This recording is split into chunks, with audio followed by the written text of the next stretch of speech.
नमस्कार मित्रांनो, सकाळचे 7 वाजलेले आहेत. तुम्ही ताज्या बातम्या ऐकत असाल चहा पिताना, ट्रॅव्हलिंग करताना.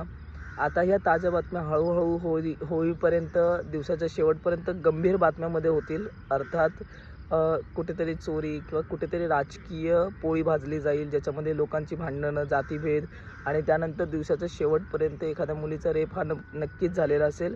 कारण देशाची दुर्दशा होत आहे आणि देशावरती कोणाचं लक्ष नाही आहे. राजकीय नेते स्वतःच्या सोयीसाठी लोकांमध्ये भांडणं लावून देतात, जातीभेदी करतात. आणि हा व्हिडिओ बनवायचं कारण हे आहे, तुम्हाला आजूबाजूला पक्ष्यांची किलबिलाट ऐकायला येत असेल. जर नसेल येत तर तुम्ही शहरामध्ये राहता, खूप डेव्हलप शहरामध्ये राहता, जी की चांगली गोष्ट नाही आहे.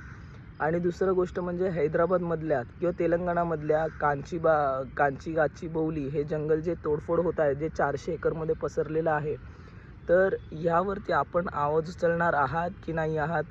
किंवा तिथल्या विद्यार्थ्यांनी जे लोकशाही म्हणजे काय हे जे दाखवून दिलेलं आहे, ज्याचं उदाहरण दाखवून दिलेलं आहे, 2 ते 3 दिवस प्रोटेस्ट करून त्यांनी आता ते जंगल तोडण्यासाठी स्थगित केलेलं आहे, हे लोकशाही दाखवून देते. परंतु कुठेतरी तुम्ही लोकशाहीचा अर्थ विसरलेला आहात किंवा तुम्हाला लोकशाहीचा अर्थ म्हणजे काय हा नक्की आठवण करून द्यावा लागणार, ज्याच्यासाठी मी 14 तारखेला व्हिडिओ बनवत आहे. तर तुम्ही प्लीज आपली उपस्थिती त्या व्हिडिओमध्ये नक्की दाखवा.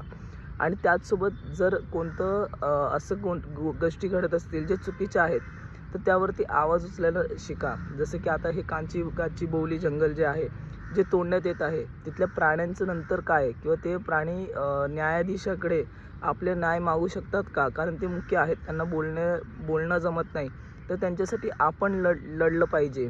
यावरती जरा लक्ष द्या आणि सपोर्ट करा तिथल्या जंगलाला वाचवण्यासाठी.